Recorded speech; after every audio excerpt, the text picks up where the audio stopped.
Don Jaime Lamo de Espinosa es una persona muy conocida en el sector agrario español desde hace mucho tiempo, lo cual no quiere decir que sea muy mayor, es una persona dentro de la apuesta que tiene Oleostepa y el compromiso con todos los socios y de esta comarca por transmitir y estar al día en toda la apuesta, tanto por difundir la cultura del olivar como la formación de su socio en general. Hoy tenemos aquí a don Jaime, que nos va a dar una conferencia sobre un sector que son los nuevos retos de la agricultura, y creo que además va a presentar un libro que escribió, creo que tu abuelo, ¿no, Jaime? Sí. Prologado por él mismo, y que la denominación de origen de Estepa se lo ha publicado. No quiero extenderme más porque creo que el tiempo apremia, en este caso porque don Jaime tiene que volver a Madrid prácticamente a vuelo pluma, y por eso le voy a pasar la palabra para que dentro de esta conferencia que se organiza dentro de la segunda cátedra de olivicultura José Humanes, dado que don José Humanes no ha podido estar con nosotros por motivo que está enfermo, sea su hija la que nos haga la introducción. Gracias. Voy a pasar un momento, José. Sí. Es que es el único que está conectado a la cámara, por eso. Vale. Buenas noches. En primer lugar, mi padre desea transmitir sus disculpas por no poder estar hoy aquí en la apertura del ciclo de conferencias de la segunda cátedra de olivicultura José Humanes. Lo siente profundamente por no poder estar al lado de una figura de la talla de don Jaime Lamo de Espinosa, que además presenta un libro, El aceite de oliva italiano, muy interesante, puesto que trata temas de total actualidad en la olivicultura actual, como se podrá desprender de su lectura. Quiere expresar su satisfacción por el éxito de participación que la primera cátedra de olivicultura José Humanes, celebrada el año pasado, arrojó, y que celebró conferencias en todos los municipios de la denominación de origen Estepa. Desea agradecer públicamente la completa disponibilidad que han mostrado a participar en este ciclo de segundas conferencias todos los convocados, que son todos ellos figuras de primer nivel, y espera que con todo ello se pueda continuar contribuyendo a la mejora de la productividad, la rentabilidad de las explotaciones olivareras y a la obtención de aceites de oliva vírgenes de la máxima calidad. Y sin más, pues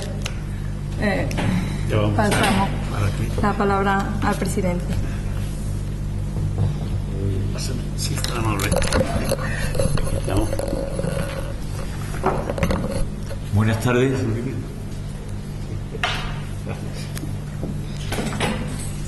Excelentísimo señor don Jaime Lamo de Espinosa, don Alfredo García Raya, doña María Dolores Humanes, queridos amigos, inauguramos hoy por segundo año consecutivo la cátedra José Humanes y la abrimos teniendo como ponente a don Jaime Lamo de Espinosa, economista, ingeniero agrónomo, ministro de Agricultura durante el periodo 1978-81, catedrático emérito de Economía Agraria de la Universidad Politécnica de Madrid, entre otros muchísimos reconocimientos. Muchas gracias, Jaime, por estar hoy aquí con nosotros en Estepa. Gracias también a Oleostepa y a su presidente por dejarnos una vez más estas instalaciones. El objetivo de este acto es doble. Por un lado, aprovechar la siempre amable y preparada opinión de nuestro invitado, don Jaime, que nos va a desentrañar su opinión sobre los retos de la agricultura en un momento que la agricultura europea y el olivar se enfrenta a un escenario de cambios regulatorios que se están aprobando para el periodo 2014-2020 en la Unión Europea. Y por otro lado, don Jaime nos va a presentar hoy aquí también la reedición del libro El aceite italiano, una obra que es la primera de una larga serie en la que la denominación de origen protegida Estepa abordará la tarea de desarrollar y dar a conocer la necesaria cultura olivarera. Esta obra supone la octava publicación que realiza este Consejo Regulador en apenas 9 años de existencia. La olivicultura, la industria y especialmente la gastronomía han sido materias tratadas en los diversos libros publicados. En esta ocasión tratamos una nueva temática que tiene el objetivo de enriquecer la cátedra de olivicultura José Humanes, a la que da nombre como uno de los grandes precursores de la olivicultura moderna de nuestro país. Esta cátedra la pusimos en marcha a principios del año 2013 con el objetivo de rescatar aquellos aspectos económicos, agronómicos y científicos de un sector, el olivarero, necesitado de materiales documentales que sirvan para reflexión empresarial. A través del desarrollo de la Cátedra de Olivicultura José Humane, el Consejo Regulador promueve cultura, formación y promoción del aceite de oliva virgen extra a la comarca de Estepa y Puente Genil. Esta obra, que es la primera de una larga serie que pretendemos, reabre un tema de especial interés para el olivicultor y el consumidor, el aceite italiano. De la mano de su autor, don José María Lamo de Espinosa y de la Cárcel, cónsul español en Nápoles en los años 20 del siglo pasado. He disfrutado leyendo este libro y por lo tanto os animo a leerlo. En él don José María se enfrenta, en el tercer apartado, que él llama vicisitudes del cultivo y decadencia, y que textualmente me gustaría leer lo que dice. El examen de las estadísticas agrícolas correspondiente a los últimos 20 años acusa una progresiva e ininterrumpida disminución de la producción de aceite en Italia. Fenómeno este que, si bien se agudiza en el decenio anterior a 1900, o sea, la crisis empieza en 1890, y que por el estudio de las causas a que obedece es de temer continúa acentuándose en el porvenir. Estamos hablando del año 23, por lo tanto la crisis prácticamente coge casi 40 años, si no se procede a la aplicación inmediata de los enérgicos remedios preconizados por las comisiones nombradas para el estudio del problema. Estas palabras describen, por lo tanto, más de 30 años de crisis del olivar italiano. Y un hecho similar de caída de la producción de aceite de oliva en España se produjo en los años finales de los 60 y 70, cuando se arrancaron más de 300.000 hectáreas de olivar y se aderezaron numerosas hectáreas de olivar en nuestro país. Para resolverlo se crearon comisiones técnicas, lo mismo que se hizo en Italia en los años 20, en la que participó don José Humane, y se tomaron decisiones políticas estableciendo planes de reconversión, en la que tuvo especial protagonismo don Jaime Lamo de Espinosa al frente del Ministerio de Agricultura en los años 78-81. Recuerdo reuniones de mi presidente de Asaja, don Javier López de la Puerta, cuando iba al Ministerio, con una gran ilusión, porque el sector del olivar estaba padeciendo unos momentos dificilísimos y allí se estudiaba en profundidad, y entre los que participaba como técnico don José Humane, como ministro don Jaime Lamo de Espinosa. Los temas que se tratan en el libro siguen teniendo una gran actualidad. La caída de las producciones, dice, obedece a su vez tanto a un equivocado concepto de explotaciones agrícolas cuanto a la concurrencia que al cultivo del olivo vienen haciendo de algunos años a esta parte el de las plantas anuales productoras de semillas oleaginosas. Problemas de terminología al nombrar los distintos tipos de aceite de oliva en las distintas provincias, que había unos problemas enormes para catalogar los distintos tipos de aceite. Problemas de la calidad de los aceites de oliva, problemas del consumo en las distintas provincias, problemas del conocimiento por parte de los consumidores, tal como nos ocurre en estos momentos, problemas de las mezclas y la sustitución por aceite de semilla o mezclas fraudulentas. En definitiva, acercarse a esta obra, El aceite italiano, nos ayuda a comprender el porqué de muchos de los actuales problemas que aún continúan manteniendo el mundo de la olivicultura y a los problemas y retos a los que nos seguimos enfrentando. Solo me queda agradecer la gentileza de don Jaime Lamo de Espinosa, primero por habernos dejado poder contar con una reproducción de esta obra y, en segundo lugar, por contar con su presencia. Gratitud a la que nos unimos todo un sector sabedor de la importancia de una saga familiar de abuelo, padre e hijo comprometidos con el sector agrario español, con una labor de mejora, modernización y conocimiento a cargo de don José María Lamo de Espinosa, que continuó su padre y el propio don Jaime Lamo de Espinosa al frente del Ministerio de Agricultura. Por ello, queremos una vez más mostrar desde el Consejo Regulador de la Denominación de Origen Estepa nuestro más sincero reconocimiento.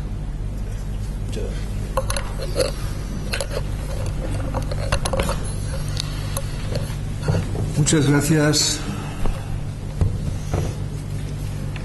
a Alfredo, a María Dolores, a José María, por invitarme, por hacerme partícipe de esta mesa en esta tarde. A todos vosotros por haber venido hasta aquí con el frío que hace, que no es poco en estos días, y encima soportarme a estas horas cuando se está mucho más cómodo en casa y al lado de una chimenea o de una fuente de calor. Gracias de verdad a todos y gracias por volverme a invitar aquí a Estepa. Yo estuve ahora, me parece que fue el 99, cuando estuve aquí y me invitasteis a dar una conferencia sobre el sector y hablé en aquel momento de cómo estaba el sector cuando yo era ministro. No lo voy a repetir ahora porque ya que yo lo contamos, tú has hecho referencias a algunas cosas. Y siempre he sido una persona que he tenido una cierta o una gran pasión por el aceite de oliva y por los olivos, hasta el extremo de haber traído olivos de otras zonas a la zona de Requena, olivos de zonas del norte de Castellón, olivos que tenían 800, 900 años, y haberlos movido desde un sitio hasta el otro y, en fin, disfrutar hoy de verlos, entre otras cosas. Tengo que agradecer además el que cuando envié este opúsculo, este librito, esta obrita que había escrito mi abuelo, por si aquí en la DO se podía editar, dada la colección de libros que se hacían y se hacen sistemáticamente, y la pasión de todos, y muy en especial de José María, por la historiografía del olivar y todo lo que la rodea, pues si podía tener algún interés. Yo me encontré con este librito por pura sorpresa. Cuando dejé de ser ministro, al cabo de muchos años, pues un día pues empecé a interesarme por la vida de un abuelo que yo no había conocido, que era José María, que había sido cónsul, era un hombre que hablaba francés, inglés y italiano, que según se contaba en mi familia hablaba latín y griego correctamente y leía en latín y griego, que aprobó las oposiciones a la carrera diplomática, que lo mandaron de cónsul a San Francisco, justo nada más para haberse producido el terremoto famoso de San Francisco. Allí él mandó unas memorias que yo he visto después, ayudó todo lo que pudo, e hizo una cosa ya singular, porque él tenía fincas agrícolas de naranjos en Alcira y de viñedos de olivar en Requena. E hizo una cosa singular, volvió de San Francisco trayendo los primeros plantones de pomelos que entraron en la agricultura española. No había pomelos en España, no se habían conocido nunca. Y él los trajo, y además consta la referencia de Burbanks, que era un viverista. Los trajo sin permiso, porque en aquella época estas cosas hoy sería imposible. Pero en fin, los echó a la maleta, se los trajo a Valencia, los plantó allí en Alcira, y yo los he visto, aquellos pomelos, y he comido de aquellos pomelos cuando era niño. Igual que plantó bergamotos, que trajo de Nápoles, porque después de ser cónsul en San Francisco se fue a Nápoles. En Nápoles vivió 4 años, le apasionó el mundo del aceite, de lo que estaba viendo allí, y escribió un librito, escribió una cosa. Esa cosa, esas páginas, se las mandó al Ministerio de Asuntos Exteriores, y el Ministerio de Asuntos Exteriores, que entonces se llamaba Ministerio de Estado, lo editó.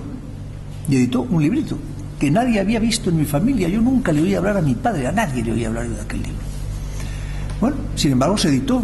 Aquí está la portada del libro, valía 50 céntimos y está editado por el Ministerio de Estado en el 1923.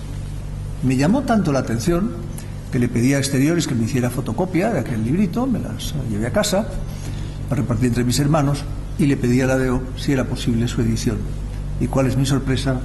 Agradabilísima sorpresa, que siempre agradeceré, cuando José María y Moisés me dijeron un día: lo vamos a editar. Yo os lo agradezco, lo que no os podéis imaginar, porque para nosotros y como familia y para mí personalmente representa muchísimo, y por tanto estaré siempre eternamente agradecido a lo que habéis hecho. Es verdad que además después, cuando uno lee el libro, encuentra las cosas que tú has comentado, que es que hay muchas cosas de entonces que se repiten ahora, y mucho de lo de entonces que hoy uno podría ponerlo sobre la mesa. Él está diciendo todo el rato, lo dice a lo largo del libro, que es necesario un cultivo científico del olivar. Eso ha tardado muchos años en llegar a España, pero ha llegado. Es verdad que combate el mal uso de las terminologías, como tú has mencionado, y de los nombres cuando se refieren a unos aceites y otros, porque además, claro, él dice que en Italia hay los aceites ligures, los toscanos, los lombardos, no sé cuántos, tal, y que eso hay que diferenciarlo, y que unos son muy buenos y otros son espantosos. En fin, da muchas ideas que son hoy, pues muchas podrían estar vivas hoy. Y eso le hace al libro pues tener un cierto atractivo. Y al final hace un estudio de lo que es el puerto de Nápoles, como puerto desde donde se exporta aceite de oliva, ojo, y se importan aceites de semillas, y se importan.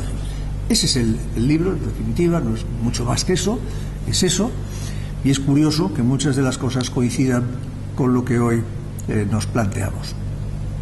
Desde luego él veía hoy con asombro el olivar español, no lo reconocería, no hay quien lo reconozca, yo tampoco lo reconozco. Cuando yo pienso que siendo ministro nosotros hablábamos de la becería del olivo y hablábamos de cosechas que se movían entre 300.000 y 600.000 toneladas, las 600.000 era, vamos, una cosecha de esas excepcional, y había habido cosechas de 150.000 en años anteriores, y hoy vemos las cosechas que habitualmente obtiene España de aceite de oliva, pues se queda uno absolutamente perplejo del cambio que se ha introducido gracias a vosotros, a los agricultores, gracias a la tecnología, gracias a la ciencia, gracias a los ingenieros agrónomos, gracias a personas como Humanes, como tu padre, le das un abrazo de mi parte, personas como Humanes que han empujado todo eso a lo largo de muchos años. ¿Qué es lo que a mí se me pedía que hablara de los retos de la agricultura? Voy a hablar un poco de los retos de la agricultura y también voy a hablar del sector del aceite de oliva, que me imagino que puede tener más interés para vosotros que la agricultura en su conjunto. Bien, yo para mí el primer reto, los retos de la agricultura española hoy se ven en un cuadro que recomiendo que el que tenga paciencia lo busque. Está en la estadística del Ministerio de Agricultura, entra uno en renta agraria y saca uno la contabilidad de la agricultura española desde el año 1990 al 2013. Se puede sacar la anterior también, pero yo he sacado esta. ¿Y qué es lo que encuentra uno aquí? Uno aquí encuentra cosas como para estar algo preocupado y como para hacer un análisis severo. Nosotros, para producir, necesitamos tierra, necesitamos máquinas, aperos, etcétera, y necesitamos inputs, es decir, comprar. Si tenemos ganado, piensos, y si tenemos agricultura de cultivo, pues necesitamos comprar energía y también el ganado, y necesitamos comprar fertilizantes o semillas, si es que estamos hablando de otra cosa que no sea el sector olivarero, y productos fitosanitarios, y mantenimiento de material y mantenimiento de edificios, etcétera, etcétera. Es lo que se llama en la terminología europea consumos intermedios. Naturalmente, de nuestra producción, y eso lo sabéis todos, obtenemos tanto en euros cuando vendemos nuestro producto, restamos lo que hemos gastado en nuestros consumos intermedios y eso nos da el margen bruto de nuestra explotación. A eso le tenemos que sumar las subvenciones que percibimos y restar las amortizaciones, toda la contabilidad que hacéis todos vosotros y que todos conocemos. ¿Cuál es el factor más preocupante a mi juicio de la agricultura española hoy?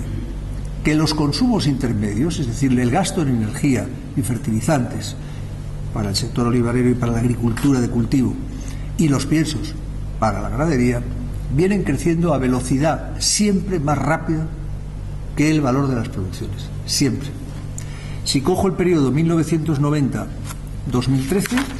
me encuentro con que mientras que los consumos intermedios se multiplican por 2,2, la producción vegetal lo multiplica por 1,8 y el animal por 1,7. Luego crece a más deprisa todo lo demás. Y si cojo el año 2000 a 2013, es decir, los últimos 13 años, los consumos intermedios crecen un 50%, la producción vegetal un 20% y la producción animal un 33%. Y si hiciera un análisis de esos consumos intermedios, me encuentro con que fertilizantes, que son necesarios, y energía, que es necesaria, no solo para la producción agrícola, sino para el aprovechamiento posterior y la transformación industrial de la aceituna o de cualquier otro producto, se nos han disparado de precios hasta límites insospechados. Para que os hagáis una idea, hoy el mayor consumidor de energía eléctrica es Adif, el gestor de los ferrocarriles de los AVEs y el constructor de los AVEs, es el primer consumidor, y el segundo son las federaciones de regantes, el segundo, consumen aproximadamente el 2,5% del consumo energético nacional. Naturalmente, cuando pagamos la factura de la luz de esta, o de la del campo, o la de la almazara, nos encontramos con que estamos pagando una parte, el 38-40%, que es el coste de la energía, más la racionalización de ella, más la distribución, más que nos llegue al punto de consumo. Pero eso es el 38-40%. El otro 60% son subvenciones a las renovables, amortizaciones de plantas nucleares cerradas, impuestos, etcétera. Y eso no tiene sentido que sea así. No voy a extenderme mucho porque si no haría la charla muy extensa. Pero sí quiero deciros que me parece que desde el mundo agrario hay que empezar a protagonizar una cierta rebeldía frente al coste de la energía. Porque todas esas cosas que no es el puro coste deberían ir al presupuesto, pero no a la factura. Porque si va a la factura, nos hacen a todos menos competitivos.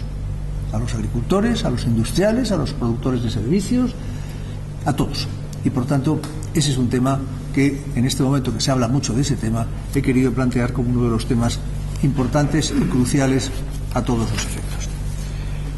El segundo factor que demuestra, o el segundo dato que demuestra que tenemos una agricultura que se comporta a veces de un modo anómalo o atípico, es que si mido la renta agraria por UTA, por unidad de trabajo, año, me encuentro con que en euros constantes el 2013 es igual, la cifra un poquito superior a la del 2007 y más o menos igual a la del 2001 al 2004.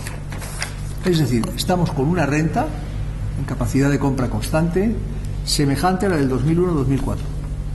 Pero ojo, es que la del 2009, 10, 11 y 12 ha sido inferior. Y la de los años 6 y 7 ha sido inferior. Y la de los años 98, 99 y 2000 ha sido inferior. Luego, algo tenemos ahí que conviene que nos replanteemos un poco lo que estamos, sobre lo que estamos sentados. Porque además aquí tenemos una parte que son subvenciones que vienen de la PAC y vamos a ver cómo se redistribuyen o cómo se aplican una vez que se haya establecido definitivamente la nueva PAC. El segundo tema que me gustaría poner sobre la mesa es esa nueva PAC. Ya sabemos todos lo que ha pasado con ella, se ha negociado en Bruselas. Tengo que decir que ha sido un éxito del ministro la negociación porque alguien puede decir no me gusta el resultado. Bueno, es que lo que se estaba proponiendo era estremecedor. Por tanto, si aquello era estremecedor y esto es aceptable, y yo creo que lo es, el triunfo es importantísimo. Y a mi juicio hay que reconocérselo a él y a Isabel García Tejerina, la secretaria general, que ha participado extraordinariamente en esas negociaciones. Ahora bien, la nueva PAC la tenemos ahí.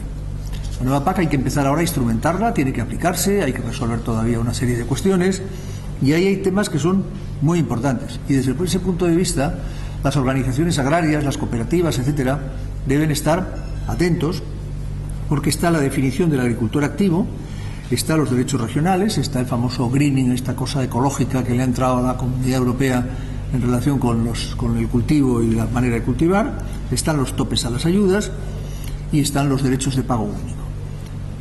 Cada tema de esos se puede dar una charla de una hora, pero lo que digo es que sobre esos temas, de cómo eso termine al final, va a depender los próximos 7 o 8 años. Y por tanto tenemos que estar muy atentos para que lo que se resuelva sea algo que no expulse a ciertos agricultores o a ciertas regiones o a ciertos cultivos de determinado tipo de ayudas. Dentro del aceite hay que reconocer que se ha establecido el precio de almacenamiento, reconocen el derecho al precio de almacenamiento privado y al precio de desencadenamiento para situaciones de crisis, lo cual al sector le beneficia y esto creo que ha sido un avance importante. Otra de las cuestiones que tenemos que darnos cuenta es que nosotros cada vez que tenemos un cosechón tenemos precios bajos, cosa normal, y cada vez que tenemos una cosecha corta tenemos precios altos. Pero el ideal para un agricultor es tener precios altos con cosechas bajas o con cosechas altas. Eso solo se puede conseguir si la demanda, si los que nos compran, crecen los consumos a mayor velocidad. Y como los consumos en España no van a crecer a mucha mayor velocidad, aunque luego hablaremos de los segmentos del aceite, tenemos que plantearnos muy seriamente toda la acción en materia de política exterior. Hoy nuestros mercados, no nos tenemos que engañar, en el vino, en el aceite de oliva, en el sector de las frutas y hortalizas, pero desde luego en el vino y en el aceite de oliva, son los mercados exteriores.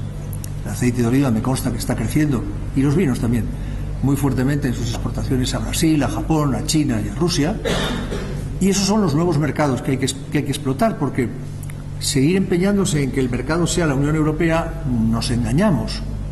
La Unión Europea tiene la capacidad de crecimiento que tiene, pero donde hay una capacidad de crecimiento en rentas y en que cada vez se incorpora más población a rentas más altas es en China, por ejemplo, o en Rusia. Por lo tanto, ese es el camino que tenemos que seguir, es el camino que está siguiendo también el sector vitivinícola, y yo creo que en el caso del sector olivarero es indudable que debemos caminar por ese lado, porque dependemos cada vez más de ellos y en cambio dentro de la Unión Europea competimos cada vez más entre nosotros. Por tanto, tenemos que mirar más hacia lo que está fuera de la Unión que lo de la Unión mantenerlo, y lo de fuera pues tratar de ir a mayor velocidad. Esto a su vez nos lleva también a otra cosa, y es que los agricultores aportamos los productos a las cooperativas normalmente, digo normalmente, en otros casos no, y a su vez todo eso se transforma después en los productos elaborados que lanzamos al mercado y que tratamos de vender, sea la alimentación moderna, la gran distribución, la mediana distribución, sea la red Horeca. Bien, nosotros tenemos que saber que más de las 2/3 partes hoy van a la red, a la gran alimentación, y a su vez más del 65% va a marca blanca. Eso no beneficia a las marcas, no beneficia a los aceites de prestigio, como es el caso de lo que estamos hablando. Desde luego no beneficia al virgen extra, por descontado. Y eso requiere que trabajemos más de común acuerdo con la distribución para convertir el producto, y sobre todo, no solo el aceite de oliva, que es el oro amarillo, ya sabéis que ahora hay el oro blanco, el oro rosa y el oro amarillo. En fin, el bueno es el amarillo, los otros son derivaciones. Por eso yo digo que es el oro amarillo, aunque parezca una redundancia. El oro amarillo, desde luego, es el aceite de oliva, y lo mejor hoy de la agricultura española, los dos grandes sectores sobre los que uno puede estar sentado más cómodamente, pese a todas las dificultades, es siempre el aceite de oliva y tal vez el sector ganadero de porcino. Pero lo digo esto para que nos demos cuenta de que aquí estáis sentados sobre una fuente de riqueza que ya me gustaría a mí que estuviera también en otros sitios donde yo tengo algunas hectáreas y donde mis olivos son pues malos, poco productivos, y además le pega el frío cada 2x3 y por tanto me hace añicos. Pero en fin, lo que quiero decir con esto es que tenéis unas oportunidades ahí muy grandes, pero eso exige concentrar la oferta. Eso exige, y lo dije la otra vez cuando estuve aquí, que lo he repasado y lo he buscado, eso exige abandonar localismos, ir a agruparse y a estar unidos por lo que importa más y olvidarnos de lo que importa menos.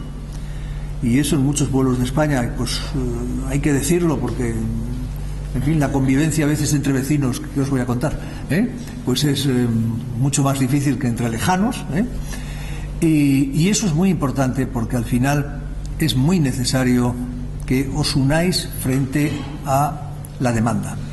¿Y por qué? Porque la demanda está muy concentrada, mientras que la oferta está muy dividida.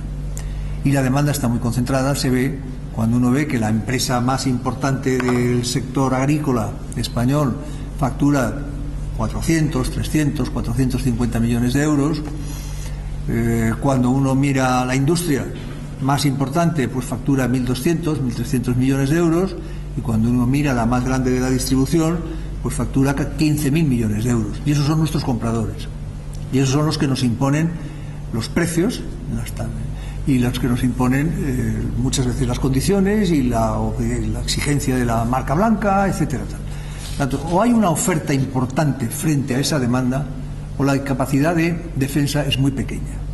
A mí me sorprende siempre, cuando cojo las estadísticas de las cooperativas españolas, cojo siempre en paralelo las cooperativas europeas.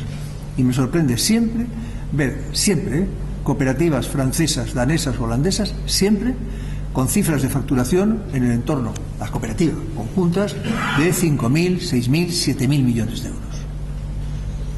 Dinamarca, el sector ganadero de porcino, prácticamente está en 2 cooperativas.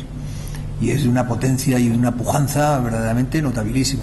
Bien, ese es un tema que lo dejo ahí como reflexión, pero como horizonte para trabajar. Es preciso también, yo creo, empezar a insistir ante quienes tienen las claves de esto, que tiene que abrirse la posibilidad a los pactos de precios entre proveedores e industria. Hoy eso está vetado por la Comisión Nacional, por las disposiciones sobre competencia, que antes regulaba el Tribunal de Defensa de la Competencia, luego la Comisión Nacional de la Competencia, ahora la Comisión Nacional de Mercados y Competencia. Y eso deriva de leyes europeas que no estaban en el Tratado de Roma, lo quiero advertir, no estaban en el Tratado de Roma, aparecen muchos años más tarde, se va metiendo la agricultura ahí, y yo creo que está equivocadamente metida ahí, porque esas leyes se inventaron en Estados Unidos para proteger a los consumidores frente a la agrupación de productores. Es decir, los productores pactaban, o los bancos pactaban, o las líneas aéreas pactaban unos precios y se lo imponían a los muchos consumidores. Por tanto, era una protección de entre pocos para evitar que entre pocos impusieran condiciones a muchos. Bueno, pues mire usted, usted tiene que permitirme a mí, en forma de muchos agricultores, que yo negocie con mis proveedores, que son pocos y muy grandes, perdón, mis clientes, que son pocos y muy grandes, la posibilidad de pactar precios del agricultor a la industria y de pactar precios de las industrias con la distribución. A mi juicio, eso hay que caminar, hay que ir por ese camino, y eso exige empezar junto con otras organizaciones agrarias en el marco del COPA y del COSECA en Bruselas, pues empezar a plantear este tipo de cuestiones para cambiar un poco el horizonte a largo plazo. Tenemos luego el tema de la cadena alimentaria, que es esto que estoy contando exactamente, para poder hacer que entre los escalones sean más fluidos y el reparto del precio que paga el consumidor no sea un reparto en el que las cargas van hacia atrás, y al final el gran perjudicado es el que está en origen. Porque, como yo digo muchas veces, el agricultor sufre, lo he escrito ya muchas veces, una doble presión inversa. ¿Qué es lo que he querido decir con eso? Pues muy sencillo, vosotros lo vais a entender muy bien, porque sois agricultores. Cuando queréis venderle a alguien, sea la aceituna o sea lo que sea, ese alguien acaba imponiéndoos el precio, no es a la inversa. Como normalmente a lo mejor esa almazara que ya ha elaborado quiere colocar el producto a un grande de la distribución y acaban imponiéndole el precio. Pero cuando eso se repercute hacia atrás y vosotros llegáis a un determinado precio, lo natural sería mirar hacia atrás y decir, en vista de esto, yo voy a trabajar frente a mi proveedor de electricidad o de abonos o de lo que sea para que me bajen el precio de la maquinaria agrícola, los aperos, los abonos, la electricidad. ¿Lo habéis intentado alguna vez? Pues con el mismo resultado que yo, exactamente el mismo. Eso es imposible. Por tanto, hay una presión en este sentido a la baja y hay una presión en este otro sentido al alza. Por eso lo llamamos la doble presión inversa. Y eso va apretando al agricultor, al ganadero, y comprimiéndole sus márgenes de beneficio y sus márgenes de maniobra. Frente a eso, yo creo que es lo que hay que plantearse las cosas de cara a los próximos años, si queremos realmente hacer una definición de una agricultura que sea más rentable para el mundo de los agricultores, sean de un cultivo o sean de otro. Y entro ya ahora en el tema más específico del producto aceite de oliva. Bien, yo creo que el aceite de oliva, y muy en especial el virgen extra, Estepa es una zona singular, tiene unas calidades fuera de serie. De hecho, ha sido capaz de hacer algo que yo, voy a decirlo hoy, Moisés creo que lo sabe porque se lo he comentado alguna vez. Ese frasco, esa botella de aceite de oliva que hay ahí, que parece más un frasco de perfume que un frasco de aceite de oliva, por la forma que tiene, por el tapón, por la presentación, parece un perfume de señora por completo, ¿verdad? Bueno, yo creo que esa es la línea en la que hay que seguir trabajando. Es decir, hay que seguir trabajando en la línea de la especialización y de situar al producto en nicho de mercado que lo segregue, que lo diferencie, que lo separe de todo lo demás. Un virgen extra no es un aceite de oliva normal, es otra cosa. Y eso hay que explicarlo, y habrá que explicarlo una vez y otra, y habrá que convencerlo.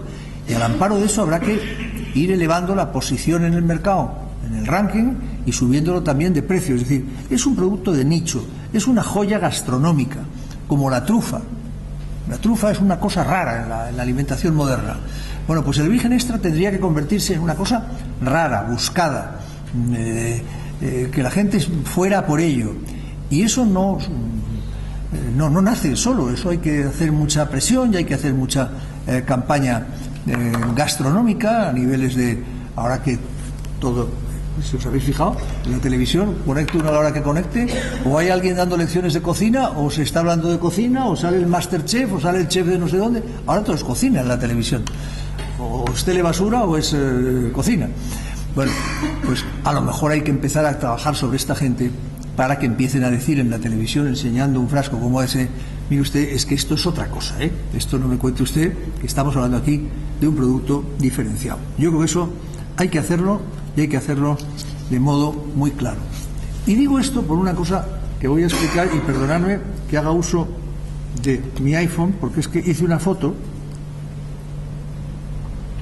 y necesito echar mano de las fotos para poderoslo explicar. Hace unos meses a mí me invitan a cenar una persona en un restaurante de París. Llegamos al restaurante, pedimos cada uno lo que estábamos pidiendo y nos traen la carta de vinos. Me dice: ¿quieres algún vino especial? No, hombre, lo que tú quieras. Me invitaban a mí, pues lo que tú pidas, me es igual. Con que pide un vino muy bueno, normal, me dice: mira la carta de vinos. Bueno, la miré, me quedé asombrado y la fotografié. Tanto lo que voy a contar es una carta de vinos de un restaurante de París, no el restaurante de más lujo de París, no, el restaurante de París, bueno, sí, en donde, os cuento, dice: una botella de Romanée Conti 1993 en el restaurante, 9.800 euros la botella. Una botella de Romanée Conti 1996, 13.100 euros. Una botella de Cheval Blanc 1959, 11.500 euros. Bueno, de este tipo de vinos uno podría pensar: estos tíos son unos caras, ponen 3 vinos y si lo pido no lo hay. No, es que aquí hay 1, 2, 3, 4, 5, 6, 7, 8, 9, 10. Aquí hay unos 25 vinos, Petrus, Chateau Yquem, todos que se mueven entre los 3.000 y el más caro, un Petrus Pomerol de 1961, 19.500 euros. Y entonces yo hice una prueba, que fue decir: ¿me trae usted la botella de Pomerol? Y yo dije: estos no la tienen, esto es un camelo. Y al rato aparecieron con una botella que la trataban como si aquello no se podía mover, tenga usted cuidado, no la agite, y tal. Bueno, yo comprobé que aquello existía, se lo volvieron a llevar, pedimos un vinito del país, con lo cual los tíos nos miraron con cara de malos bichos, pero se llevaron aquello. Bueno, yo lo que quiero decir con esto es que hay productos en el mundo que tienen un reconocido, un prestigio, un nombre, una categoría que los coloca fuera de lo que uno puede imaginar. Y yo imagino un virgen extra de Estepa en una posición, no digo de 19.500 euros los 3/4 o el medio litro, pero sí en precios que lo separen y que lo coloquen en un nivel diferenciado, que yo creo que lo merece muy claramente. Sobre el exceso de oferta ya he hablado antes, sobre las reglas de competencia también. La modernización del sector, ya con ello voy terminando, esa la estáis haciendo desde hace muchos años, trabajando en I+D+I, trabajando en reconversión del olivar, trabajando en el riego, en las nuevas tecnologías, en la mejora de la comercialización, de los procesos de cosecha, de prealmacenamiento y entrada de la aceituna en bodega, etcétera, en almazara. Por tanto, sobre eso no tengo que deciros absolutamente nada. Y eso es lo que yo creo que es por lo que tenéis que apostar. El consumo de aceite de oliva va a ir a más.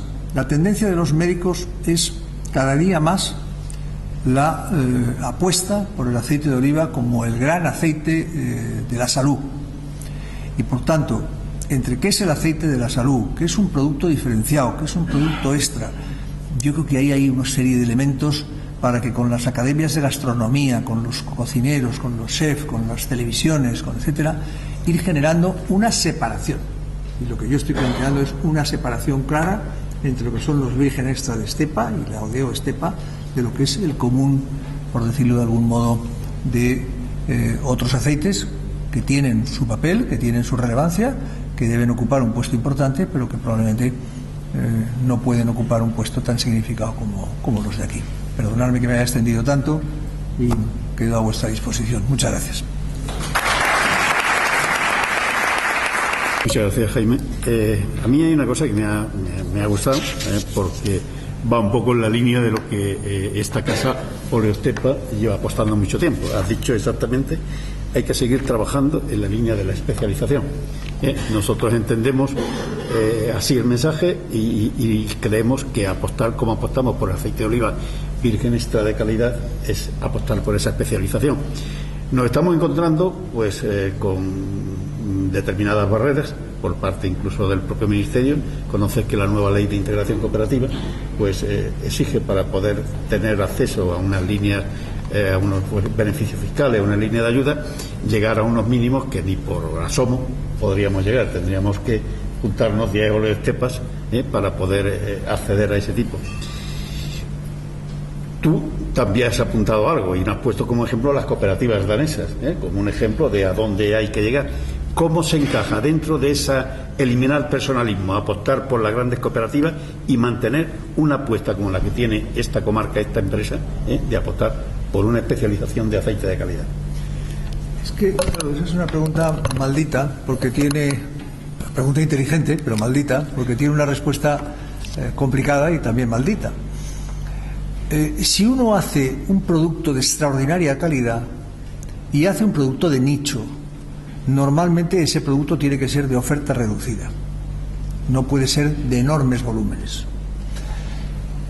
El whisky Glen Rhodes, etiqueta negra, que probablemente es uno de los mejores del mundo, o cualquier otro de esos semejantes, pues tiene una producción reducida.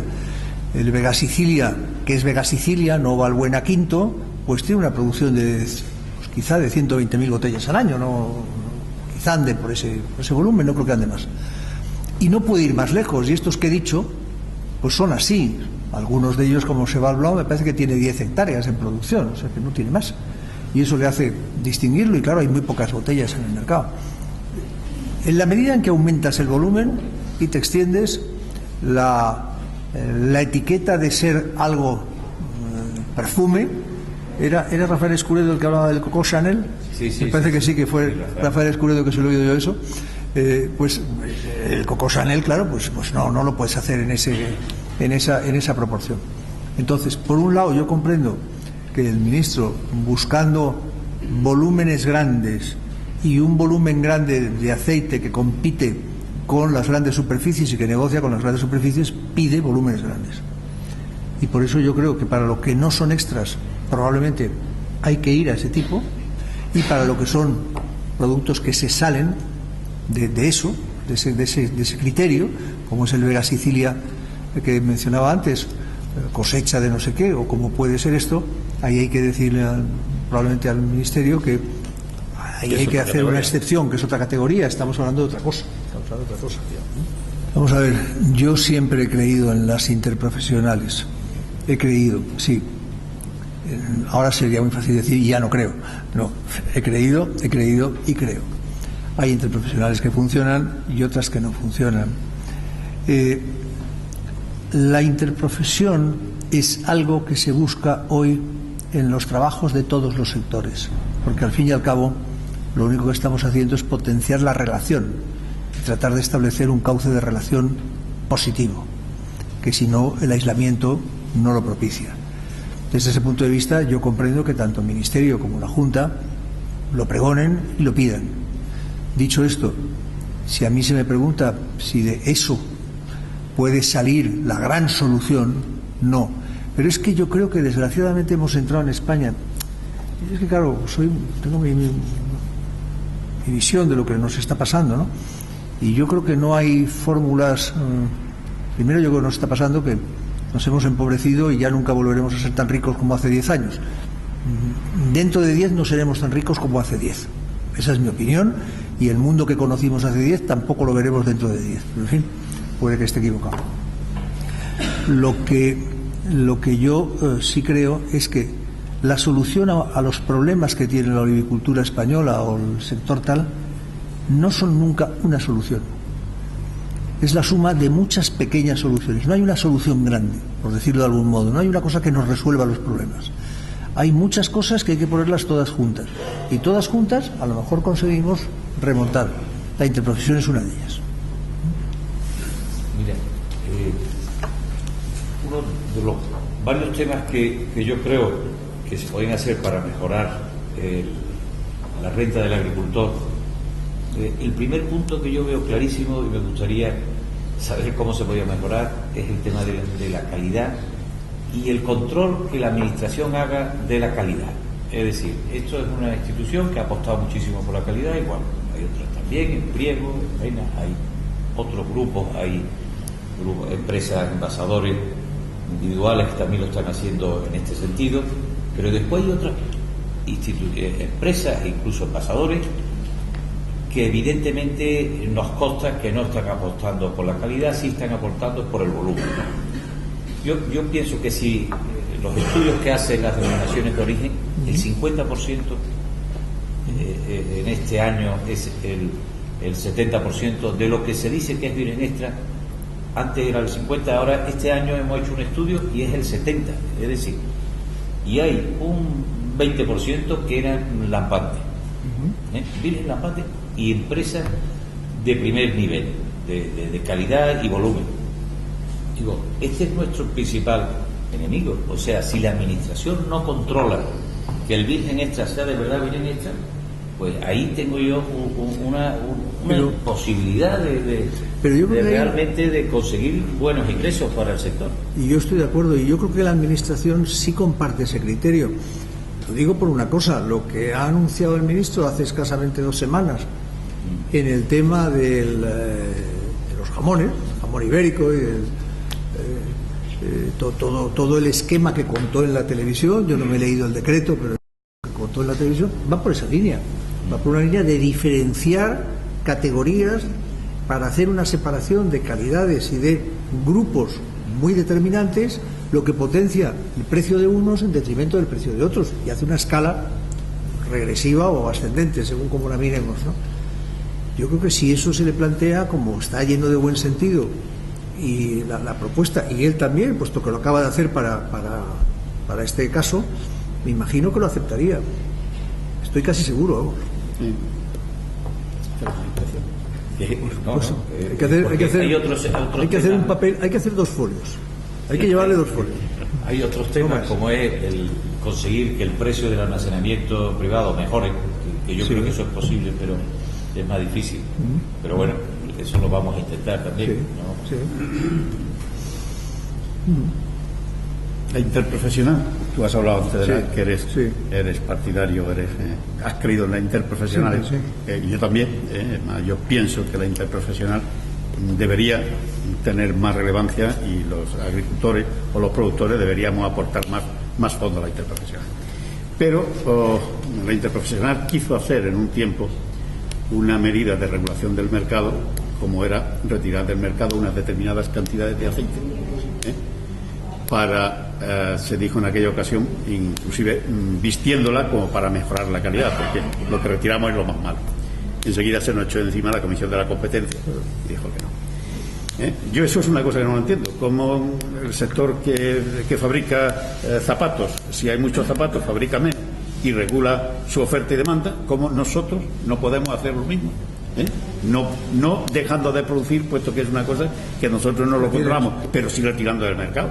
Es que no lo entiendo. Desde tu perspectiva como responsable de un Ministerio de Agricultura en tiempo, ¿tú no crees que eso sería una medida? Parece ser que afortunadamente la reforma de la PAC va a permitir a las interprofesionales para dedicar fondos para organizar, pero que eso es una medida que deberíamos... Eso hace 40 años se hacía en España con el trigo y con la Comisión de Compras de Excedentes de Vino, que retiraba los excedentes de vino y transformaba en alcohol y se vendían como alcohol. Eso lo hizo después la Unión Europea cuando llegó a tener aquellos lagos de alcohol y aquellas montañas de mantequilla porque retiraba leche, etcétera, y luego exportaba la mantequilla con prima, con restituciones para dársela a quien la quisiera, le era igual, con tal de sacarla del perímetro de la Unión Europea, etcétera. Y eso hoy está mal visto. Eso hoy no tiene buena prensa, por un lado. Y por otro lado está el tema de la competencia. Yo por eso, lo he dicho antes, yo llevo ya muchos años diciendo que creo que una de las claves para resolver muchos de los problemas que tiene hoy la agricultura española y europea es conseguir que comprendan en Bruselas que la disposición que hoy rige el principio de defensa de la competencia no es aplicable tal y como está a la agricultura. La agricultura está proclamada en el Tratado de Roma como un sector singular, en el artículo 39. Forma parte además de una unidad especial, el título 1 dentro del Tratado de Roma. Ese artículo y esas disposiciones se repitieron en el Tratado de Lisboa y lo concibe como un sector singular. Por eso le da un tratamiento especial a la agricultura y por eso nos llevamos más de la mitad del presupuesto de la Unión Europea, porque está concebido como un sector singular. Y no quiero abrumaros, pero en fin, está toda la escuela de pensamiento económico austriaca en la que al final definían los principios de cómo había que liberalizar los sectores, excepto 4 sectores, uno de los cuales era la agricultura. Entonces yo creo que hay razones suficientes como para poder plantear poco a poco ante Bruselas y conseguir en 2 años, 3 años, etcétera, un cambio de las reglas de competencia para la agricultura. Yo creo que eso se puede conseguir. Y eso, si se empieza a negociar con Francia, Italia, etcétera, estoy seguro que caminaría.